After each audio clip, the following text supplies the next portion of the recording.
셀카 찍으신다고 생각하시면 되고요. 셀카도 잘안 핸드폰 찍어요. 셀카 찍는다고.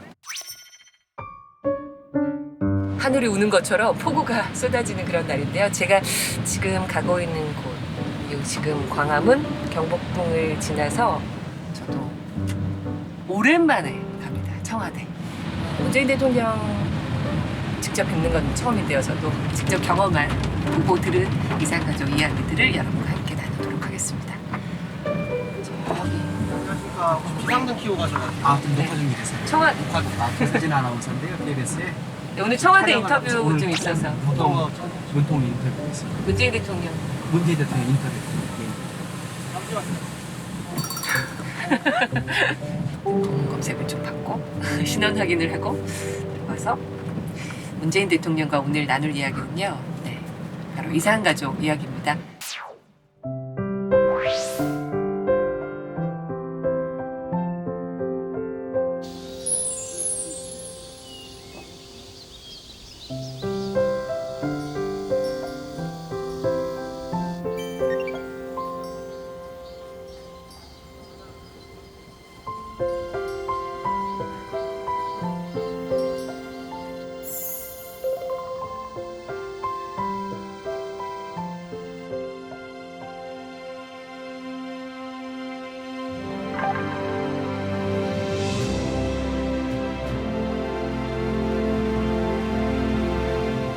안녕하세요. 네, 죄송합니다. 반갑습니다. 네, 감사합니다. 이렇게 시간 내주셔서. 예.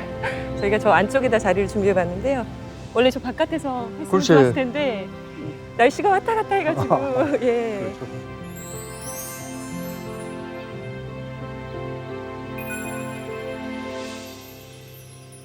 네, 문재인 대통령님 이렇게 만나뵙게 돼서 반갑습니다. 예, 뭐 저도 반갑고요. 이 방송 시청하시는 시청자분들 그리고 또 국민들께 인사 드리고 싶습니다. 네, 대통령 추석 연휴 계획은 어떻게 잡고 계세요? 작년 추석 때에는 제가 유엔 총회에 참석하느라고 추석을 국외에서 보냈고 국민들과 함께 보내지 못했거든요. 네, 네. 이번 추석은 국민들과 함께 보낼 수 있을 것 같고요. 특히 이제 개인적으로 중요한 것은 제 이제 어머니 노모가 계신데, 얼마 전에 만나고 오셨고. 예, 연세가 이제 93이시고, 뭐 건강이 그렇게 뭐 좋지 않으시거든요. 이제 어머니 모시고 제사 모시고 하는 게 그게 이제 중요한 일이죠. 네. 대통령 되시기 전에 그 추석 때 풍경은 어땠는지 좀 궁금해요. 어떻게 지내셨어요? 추석 때. 진짜 전 민족적으로 이 고향을 찾아서 이제 대이동을 하지 않습니까? 뭐 요즘 많이 이제 좋아졌습니다만 뭐 부산 서울 간에 뭐 열 몇 시간씩 차가 막혀서 시간이 걸리기도 하고, 그런데 그렇게 고생하시면서 고향을 찾는 모습이 너무 부러운 거예요. 할아버지 할머니가 계신 곳도 없고 뭐 외갓집이라는 곳도 없고, 그래서 이제 이 명절이 되면 오히려 우리로서는 이제 잃어버린 고향, 우리 부모님들로서는 말하자면 돌아갈 수 없는 고향, 그런 것을 이제 더 그리게 되는 그런 기회가 되죠. 민족 대이동이라는 말이 실감난 하루. 마음만큼은 보름달처럼 넉넉해진 한가위였습니다. 오늘 이산가족 당사자로서 직접 듣고 보고 또 경험하신 그런 분단, 전쟁의 아픔, 또 이산가족의 아픔. 저희가 워낙 기억을 다 하시겠지만 그래도 사진 몇 장을 좀 준비해봤어요. 네. 이렇게 사진 한 몇 장을 보시면서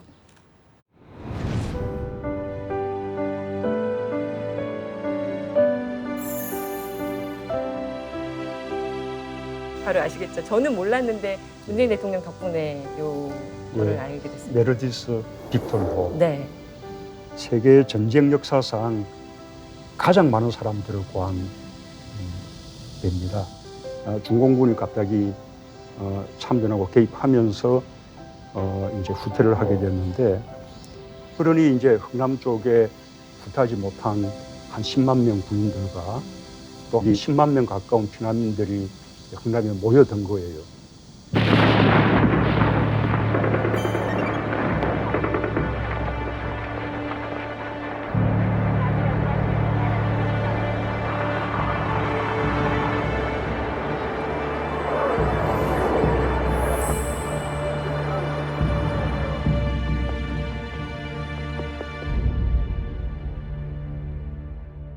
어머니 말씀에 의하면 해상밖에 탈출로가 없었기 때문에 며칠을 부두에 이제 짐을 메고 또 그때는 제 그 누나가 이제 아주 애기였는데 애기 이제 누나를 업고 한 며칠을 계속 이제 흥남부두 갔다가 배를 타지 못하고 돌아오고 한 끝에 이제 드디어 마지막으로 이제 이 배를 이제 타게 된 거죠.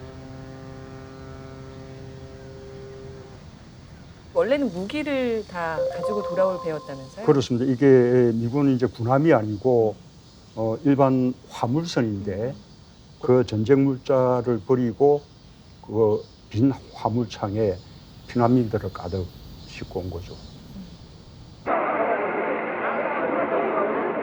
화물창에 사람이 빼곡히 너무 많이 들었었는데 들어 눕는 것은 물론이고 다리도 뻗을 수가 없어서 전부 이렇게 쪼그리고 2박 3일을 왔다는 겁니다. 그 날짜가 12월이었죠. 12월 23일 날 흥남에서 출발해서 크리스마스 즈음에. 크리스마스 날 그 제도에 도착했거든요. 우리 어머니가 이제 기억으로. 들려주신 아주 이제 흥미로운 기억이 그 12월 24일 떠난 다음 날 크리스마스 이브라고 그 미군들이 그 배 속의 피난민들에게 사탕을 하나씩 나눠줬다고 합니다. 그 많은 피난민들에게 다. 저는 그 이야기를 보니까 정말 참 뭉클하면서 정말 고맙더라고요.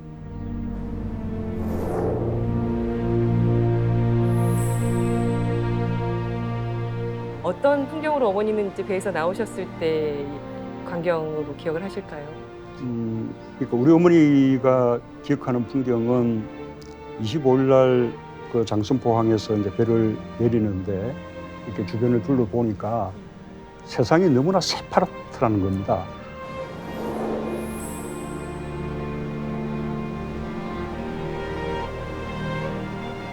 그러니까 흥남에서는 눈 때문에 세상이 온통 새하였는데 거제도는 이게 남쪽 섬 지역이어서 온 세상이 너무 새파랗서 그래서 어머니 이 생각으로는 야 여기는 정말 따뜻한 남북나라구나 그렇게 이제 생각하셨다는 겁니다. 그런데 그 당시 거제도 그 주민 수가 10만 명쯤 되었습니다. 그런데 흥남에서 이렇게 철수로 내려간 분만 9만 1,000명. 그다음에 이제 다른 경로로 피난 온 분들까지 합치면 전체 피난민 수가 15만 명 정도 됐어요. 그러니까 우리 이제 그 피난민 일행들은 취사 도구조차 제대로 없을 때인데 무슨 솥단지라든지 냄비라든지 이런 것을 제공해 주기도 하고 식량도 나눠주기도 하고 따뜻한 날씨뿐만 아니라 그 거제도 주민들이 그 많은 피난민들을 다 품어주고 마저 먹여 살려준 거죠. 생활은 어떻게 하셨을까요? 진짜 내려오신 다음에는 사실 자식들 키우려면 뭐든 하셔야 되는 상황이잖아요. 그렇죠. 초가집의 단칸방에 이제 새들어 사면서 우리 아버지는 그 당시에 또 포로 수용소가 있었고 그걸 미군 부대가 이제 관리를 네네. 했는데 그 미군 부대에 가서 이제 노무 일을 하기도 하고 또는 뭐 행정 보조 뭐 그런 일도 하셨다고 합니다. 우리 어머니는 거제에서 이제 집집마다 닭들을 몇 마리씩 키우니까 거기서 이제 달걀을 그 구입해가지고 예. 저를 업고 그 달걀을 머리에 이고 그렇게 해서 이제 부산까지 가서 네? 부산의 시장에 가서 이제 팔고 뭐 그런 식의 이제 생활을 쭉 하셨어요. 거제도에서 부산까지 걸어가요? 그 시기에는 어떻게 가나요? 우리 이 지방 쪽은 육로가 별로 그렇게 썩 좋지 않았기 때문에 예. 남쪽에는 부산에서 통영, 거제, 남해, 여수, 목포 이렇게 이제 오가는 이렇게 삼동 그 여객선이 하루에 한 2번씩 오갔거든요. 이제 아침배를 타고 부산에 와가지고 계란을 팔고는 그다음에 이제 저녁배로 또 돌아가시기도 하고 또 어떤 때는 하루 묵어 가시기도 하고 그러셨던 거죠. 우리 어머니는 그렇게 말씀하셨죠. 피난살이가 너무 힘들어서 정말 도망가고 싶을 때가 여러 번이었는데 우리 이제 남한 천지에 아는 사람 한 명 없더라. 그래서 도망을 못 가셨다는 거예요.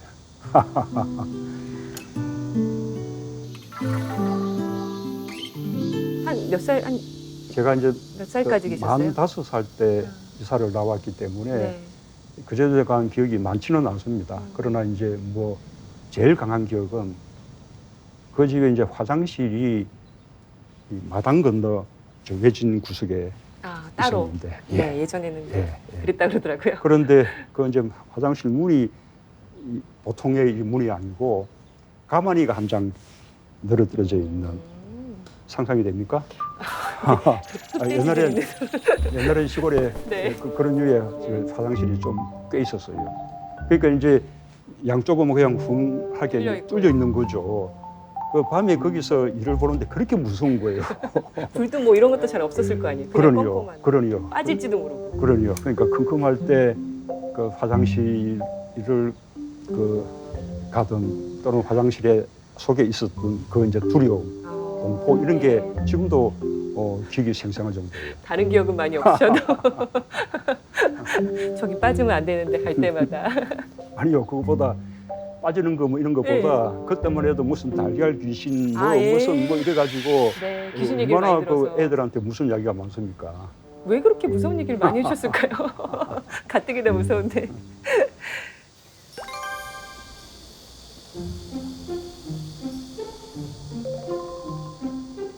자, 이제 부산 시대로 넘어갑니다.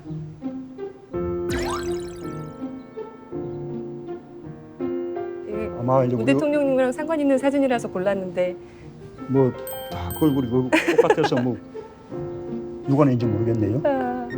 아이 그래도 아실 것 같은데요. 저는 눈이 일단 문 대통령이 사진에 나올 때마다 눈이 부리부리하게 이렇게 광채가 나오게 나오셔서 난 잘 못 찾겠어요. 눈 옛날엔 찾았는데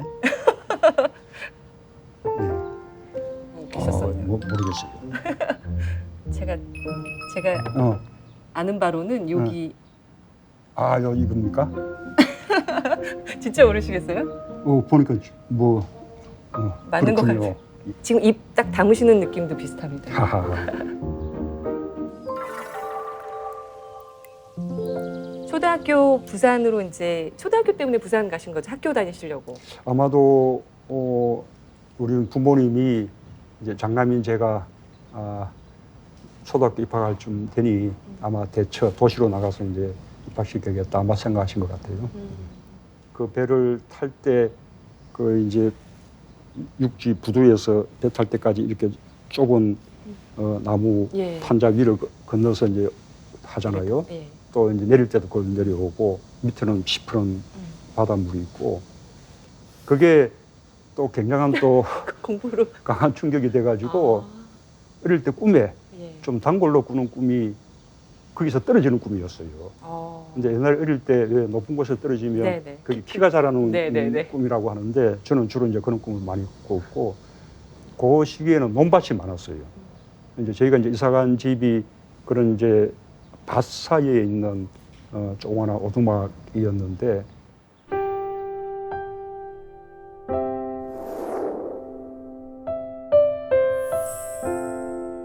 그 당시에 부산으로 몰려들었던 피난민들이 대부분 이런 집에서 살았습니다. 그러니 뭐 판자 같은 것으로 벽을 만들고 그다음에 뭐 지붕은 루핑이라고 두꺼운 종이에 콜타를 바른 두꺼운 종이에. 뭐 그런 식의 옛날에는 지붕재가 있었습니다. 예. 그럼 그런 거라든지 안 그러면 뭐 양철 조각들 또는 무슨 미군 시레이션 박스 이런 거 펼친 것 이런 거 막 얼기설기 해가지고 일부는 또 천막을 사용하기도 하고 그렇게 이제 샀죠.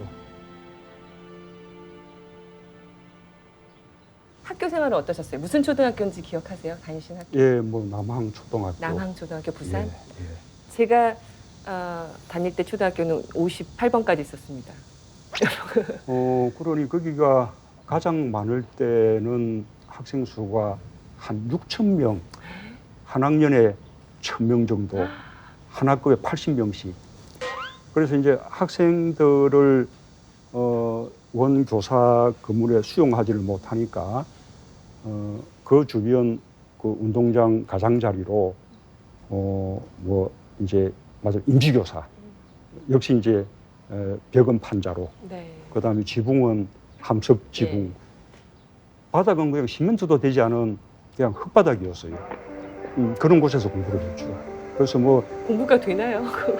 예, 뭐 아이들은 뭐 그냥 괜찮은데 다만 이제 비가 좀 많이 내리면 이제 운동장에 물이 차거나 하면 교실도 물에 차는 거예요.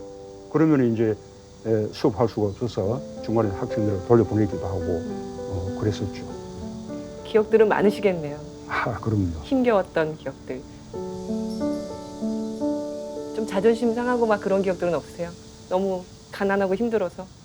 이 가난이 별로 이제 그 창피하거나 고통스럽지는 않았습니다. 왜냐하면 다 가난했으니까요. 그래도 뭐 하루에 한 끼 정도는 그 당시 성당에서 이제 배급을 주는 뭐 깡냉이 가루 예, 예. 뭐 이런 거 이제 받아와서 그런 것으로 깡냉이 중을 끓인다거나 또는 밀가루면 뭐 수제비를 해 먹는다거나 이렇게 이제 끼니를 호구지책을 할 때니까 그거는 이제 배급할 때면 제가 이제 꼬만데 예. 제가 이제 장남이니까 네. 뭐 줄 서서. 예, 이제 뭐 몇 시간 줄 서서 받아오곤 했죠.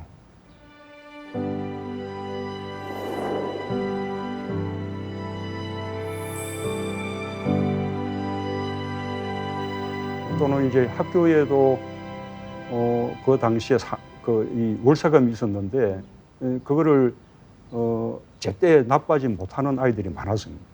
그 제때 안 나는 애들을 이름 불러서 불을 이렇게 세워가지고 막 이제 독촉을 하죠. 그러고 여러 번 독촉했는데도 안 내면 집에 가서 받아오라고 수업 도중에 그냥 집으로 돌려보내는 거예요. 저도 여러 번 이제 그렇게 해서 뭐 갔는데 아이들이 이미 이 가난하면 일찍 철들잖아요. 뭐 그때 집에 가봤자 이거는 뭐 부모님만 괴로울 뿐 전혀 뭐 해결 안 된다는 거 아니까 아이들이 집으로 가는 부분은 없어요. 그냥 그러면 바닷가에 가서 놀다가 나중에 이제 수업 마칠 때쯤 들어가 가지고 네, 또 잘못했다고 왜 얘기하고. 어머니 아버지가 뭐 얼마 있으면 준다고 합디다 뭐 이런 식으로 이제 둘러대고는 하고 있죠.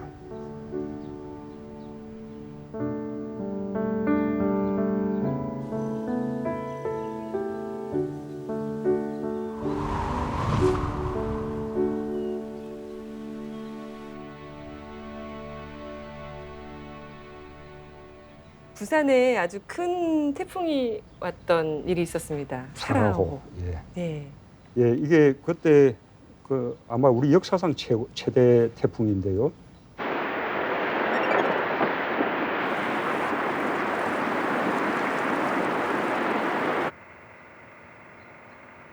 그날이 또 하필 제 초등학교 때 추석날이었는데요. 아, 예. 이게 추석날이었는데 이제 태풍이 이제 들이친 거예요. 이 이제 바람이 부니까 출입문이 계속 이제 덜컹거려가지고 막 이렇게 이제 열릴 것 같은 것입니다. 그래서 이제 저하고 어머니가 그 문고리를 꼭 붙잡고 이제 그 문이 열리지 않게끔 매달렸는데 병첩이라고 부르기도 네. 하죠. 여기에 이제 떨어져 나가거든요. 그러니까 이제 문이 떨어져 나가면서 집안으로 그 태풍의 바람이 싹 몰려 들어오는데 그 느낌이 지금도 기억이 납니다. 그 순간은 너무 고요한 겁니다. 한순간. 한순간 아주 고요해지면서 집이 이렇게 부푸는 것 같은 느낌이 들었어요. 그러다가 어느 한순간 바람이 싹 빠져나가는데 떡 보니까 하늘이 열려 있는 겁니다. 그 지붕이 통째로 날아가 버린 거죠. 그 느낌이 너무 생생해요. 추석날 그런 일을 겪으니까 아주 이제 황당했었죠. 그래서 이제 이웃집으로 피난을 또 가신 거예요. 피난 가가지고 추석 세고 네. 마치고 학교로 갔더니 학교도 그렇고. 학교 임시 교사들은 다 날아가 버려가지고 거기서 맨 땅에 앉아서 공부를 하고.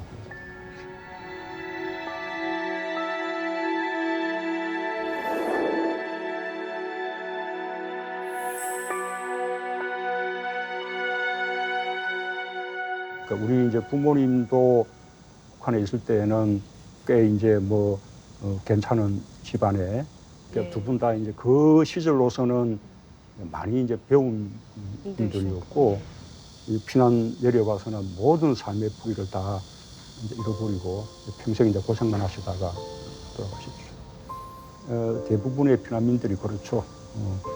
그냥 흑업직업 다 두고 내려왔기 때문에 생활 기반이 없어서 고생하신 분들이 많아요. 그 우리 세대가 겪었던 시절이에요. 뭐 저만 특별히 아주 어려운 시기를 겪었던 것은 아니고.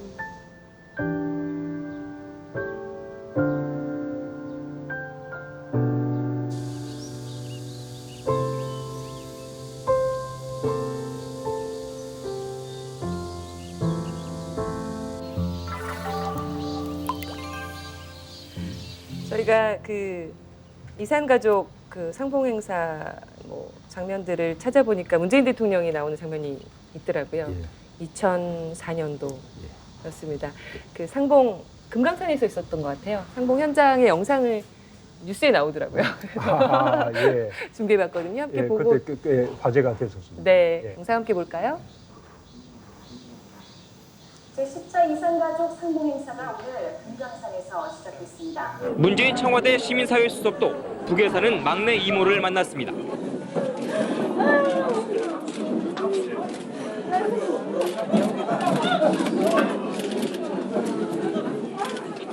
이모기가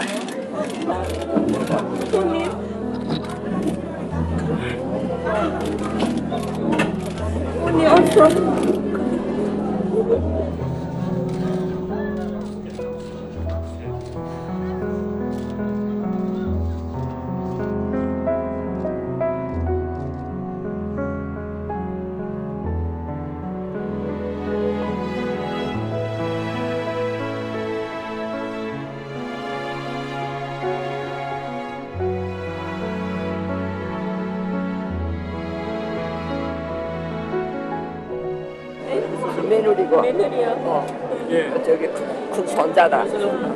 제가 장남이고 문재인 제2처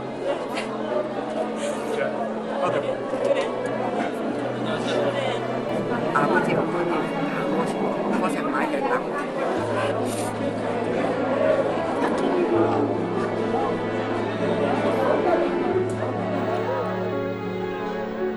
결국 다가온 마지막 이별의 순간.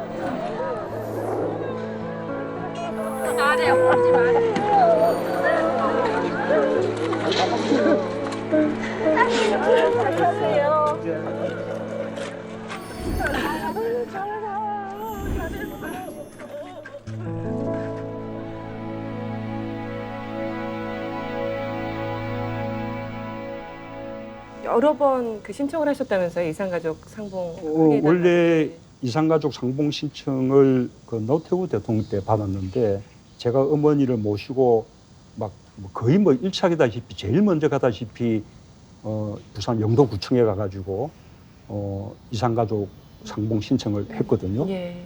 그런데 정작 이제 우리 쪽 그 이렇게 상봉 신청은 이제 순서가 오지 않았고 한 번도 이렇게 당첨이 되지 않았고 네.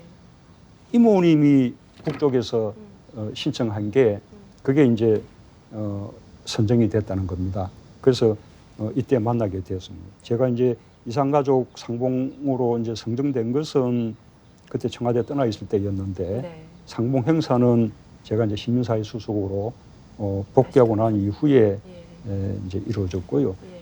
사실은 이제 우리 어머니가 6 남매의 제일 이제 마치셨는데 요 이모님은 맨 막내세요. 그런데 이제 이모님이라고 하지만 사실은 이제 우리 어머니가 시집 오시고 난 이후에 태어난 막내 동생. 그러니까 알아보셨. 그러니까 이제 어릴 때 시집 오시고 난 이후에 막내 동생. 친정에 이제 갔을 때 그냥 갓난 아기를 때 몇 번 이제 본 적이 있을 뿐 같이 이제 뭐 자라나거나 생활하거나 한 경험은 없는 거죠. 제가 아마 우리 평생 제 어머니한테 제일 효도했던 게 아마 이때 우리 어머니 모시고 갔던 게 아닌가 싶은데요. 옛날에 그 KBS가 이산가족을 찾습니다. 네, 누가 그 이 라는 사람 모르시나요? 그 행사를 한 적이 있었는데 그때 우리 어머니는 그 방송 시간 내내 그것만 보고. 텔레비 앞에서 떠나지를 못했어요.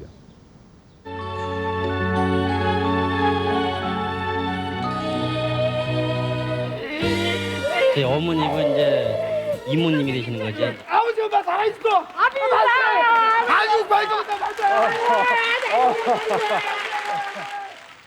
그래서 이제 헤어진 사연 들으면서 울고 또 때때로 또 상봉이 이루어졌잖아요. 네. 그 상봉이 이루어지면 또 부둥켜 같이 울고. 우는 모습 보고 또 함께 울고. 나는 그래서 우리 어머니가 이제 이산 가족이시니까 다른 분들의 이산에 대해서 공감하고 같이 이제 아파하시는 어렸을 것으로 때부터다, 예. 그렇게 이제 생각을 했었는데 나중에 들어보니 그뿐만 아니라 행여 그 속에 어머니가 아는 분도 있을까라고 그렇게 열심히 본 것이었다고 합니다. 그러니까 처음에 이렇게 아까 우리 이제 이모님 오시는데 정작 우리 어머님은 금방 알아보시지 못하시는 겁니다. 그러시겠죠. 당연히. 그런데 저는 척 보니까 우리 이모님인지 어떻게 해요? 저는 알았어요.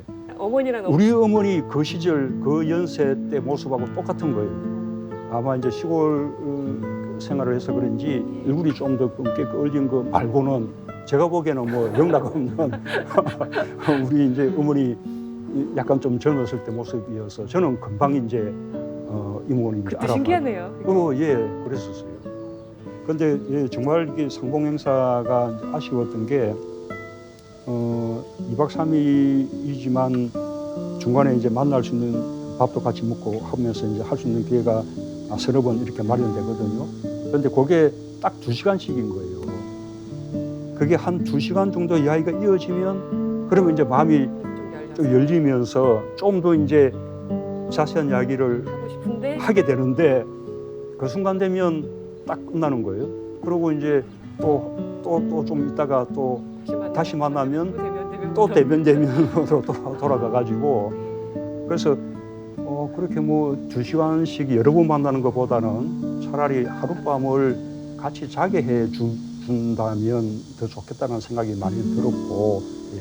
그 뒤에는 어떻게 한 번도 연락이 안 되신 건가요? 어떻게 되나요? 보통 이렇게 한 번 만나고 나면 후속으로 뭐 서로 이렇게 연락할 수 있는 그것이 이제 마련되어 있지 않았기 때문에 이때 이제 처음이자마자 헤어진 것이 이제 마지막이었고 예. 워낙 상봉을 기다리는 분들이 많기 때문에 우리에게 다시 기회가 이제 오는 것은 어렵죠. 그러니까 앞으로 이제 전면적으로 개방되지 않으면 이제 보기가 쉽지 않은 거죠. 빠른 시간 안에 효도 한 번 더 하셔야죠. 효도. 아니, 사실은 제가 이제 그 처음 김정은 위원장을 만났을 때 그런 이야기를 했었고 두 사람 사이에서는 공감을 이렇게 했었습니다. 그래서 네. 이제 우선 상봉 행사를 하는 것으로 우선 이제 합의문을 발표를 했는데 남북은 오늘 빠른 시일 내에 상설 면회소를 열기로 했고 화상 상봉과 영상 편지 교환도 우선적으로 추진하기로 했습니다.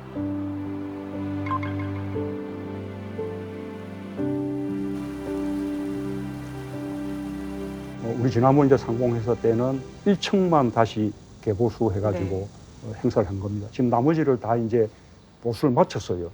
근데 이게 시간이 걸리는 것이 그런 곳을 개보수해 주려고 그래도 우리 이제 물자가 들어가야 되니까 그러면 이제 그게 그거 유엔 제재에 대한 예외 승인을 받아야 되는 시간이 이제 자꾸 이제 걸리는 거죠. 시설은 이제 갖춰져서 이제는 그래도 서로 뜻만 맞으면 네. 가능하게 되었는데 곧 가능하리라 믿어야죠. 예, 제가 그렇게 꼭 될 수 있도록 최선 다하겠습니다.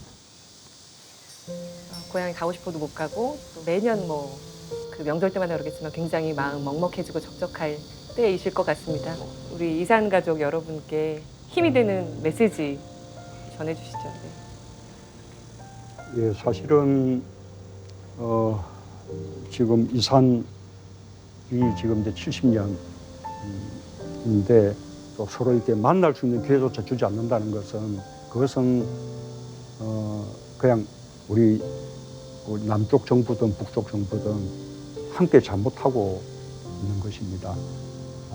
다른 일들은 다 시간이 걸리더라도 이산가족들의 상봉만큼은 최우선적으로 해결해야 될 인도주의적인 그런 과제라고 생각합니다. 어쨌든 빠른 시일 내에 상봉 행사도 더 늘려나가고 또 상시적인 상봉 또는 화상 상봉, 고향 방문, 성도 이런 것이 이루어질 수 있도록 최선을 다하겠습니다. 우리 이산가족 분들은 건강만 좀 잘 챙기고 조금만 기다려주시면 좋은 소식 있으리라 생각이 듭니다.